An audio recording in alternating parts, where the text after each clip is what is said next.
I'll restore the optical properties of the right eye. You'll be able to count fingers on day 1. By week 4, you should be at 20/50. I always, like many filmmakers, I always loved the movies from the 70s.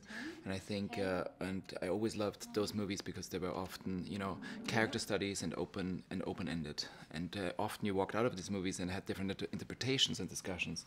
I think at the early 80s, when the hero's journey started, that sort of through that journey, movies became more and more closed-ended, and they also had to tick every box emotionally for an audience.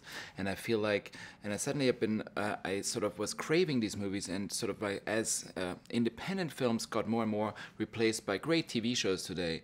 But all these great TV shows in the first episodes, they're all character-driven and they're all open-ended because you want people to tune in again. But that doesn't really exist in films anymore because it became more and more cookie cutter Hollywood boxes. And so I said I didn't read those scripts, so I felt like I really the urge to tell a story that is about a marriage. It's about examining these characters.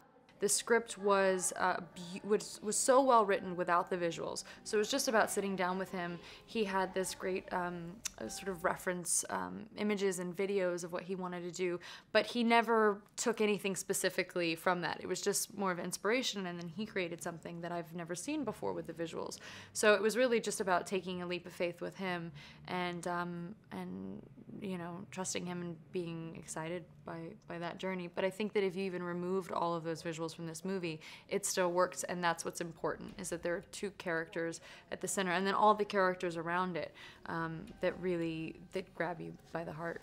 I was sensitive to it because I think that it's important with any story when you're portraying anything that anyone else has experienced, you try to tell that as truthfully and honestly as possible. And it's not going to be everybody's experience who has had their sight and lost it and maybe even regained it for the people who have had that. But I want to take fragments of other people's experience and be as honest as I can.